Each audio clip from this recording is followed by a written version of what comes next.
the Association of Schools of Public Administration and Governance, ASPA, has put itself behind the concerted effort to bring the Filipino citizen and the Philippines more fully in the era of e-governance.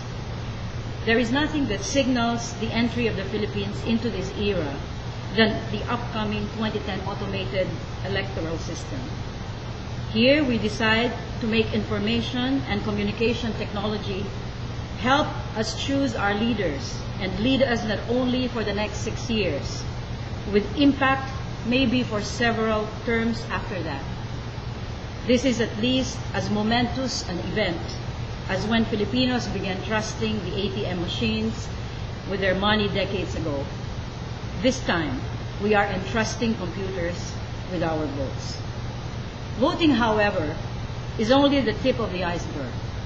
Information and communication technology for governance, or e-governance, is a much broader engagement. ICT can be used to further empower the citizens, enabling them to more accurately, frequently, intelligently, and insistently bring their concerns to government. We are already learning how to storm the gates of the bureaucracy with our text messages and our public opinions. Never before did the Filipino citizen have the power of being able to give a piece of his mind to political leaders and politicians with an instantaneous text message that costs only 1 peso to send. But we must learn how to harness this new power, this new connectivity, to enhance citizen participation and government responsiveness and accountability. We must learn how to communicate not only personal needs and wants, but collective interests and goals. We must learn to use ICT not only for interest articulation, but interest aggregation as well.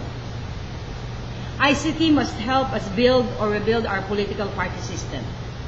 Political parties are in the business of finding out what the Filipino, from Apari to Zamboanga and beyond, need and expect from government. This used to be a touch-and-go process, as political parties never had the organization and machinery for assaying the people's sentiments and opinions, although they always managed to organize to obtain the people's votes. With ICT, it is now possible for political parties to more feasibly understand their constituents enough to represent their genuine voice and interests in the institutions of government, in sanggunians at various levels, and in Congress. Most importantly, the President and the vast bureaucracy she or he presides over can be constantly attuned to the sentiments and opinions of the people. In brief, ICT has brought to us the potential of a broader and more direct democracy. Representative democracy became inevitable when it became impossible to meet more than 1,000 people in deliberative assemblies. It was also not possible to give people as much knowledge and information as their congressmen and members of parliament. Today, however, with modern information and communications technology, the citizen can be as knowledgeable about global, national, and local affairs as his congressman or congressman. And he can express himself using ICT in a two-way interactive political process, whereas before, he used to always be at the receiving end of opinions and instructions from the powers that be. Information and communication technology also engenders nationalism and national identity, in addition to democracy. For the first time, Filipinos can have friends and acquaintances across the breadth and length of the archipelago. Another Filipino is just a text message away, and friends are to be found in cyberspace 24/7 in the virtual agoras of Facebook, Twitter, Multiply, and other social cyber networks. These are the promises of ICT for e-governance, for a nation of Filipinos that are destined to be partly in and partly out Filipino locals in their communities, Filipino nationals attentive to national affairs, and Filipino internationals who are beyond Philippine borders and in hundreds of other countries of the world. For the first time, Filipinos can spread out because they can remain connected to the motherland. This is true not only in terms of the social and cultural, but also in terms of legal. The OFW should soon be a reliable OFV, Overseas Filipino Voter, and eventually an OFC, an Overseas Filipino Citizen. What is the role of ASPAP in all of this?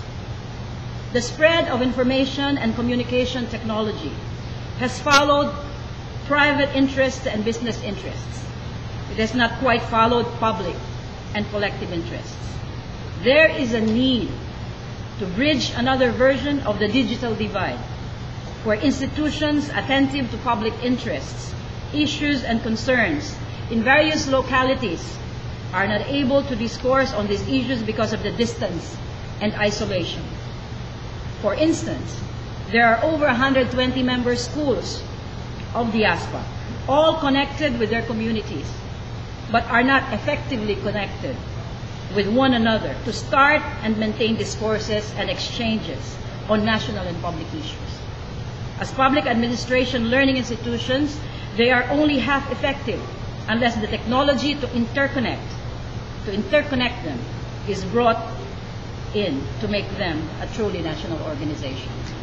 This is why ASPAP, with the assistance of our partners, especially UNDP, the United Nations Development Program, has thought of the project that we are launching today, Exchanges, which stands for Electronic Connection to Access and Network Information and Knowledge for Governance Effectiveness and Sustainability.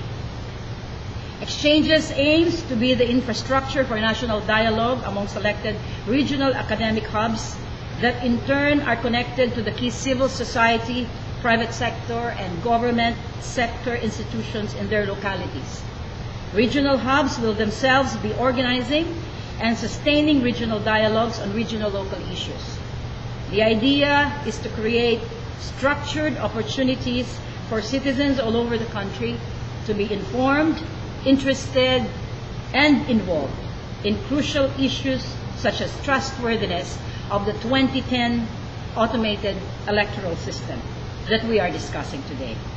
The Exchanges is an infrastructure for allowing intelligent debate and learning happen across distance. It is an infrastructure for distance education in public affairs as well as distance citizenship. Exchanges provides basic equipment and facilities to enable local ICT capabilities of the host universities that serve as regional hubs to be linked together.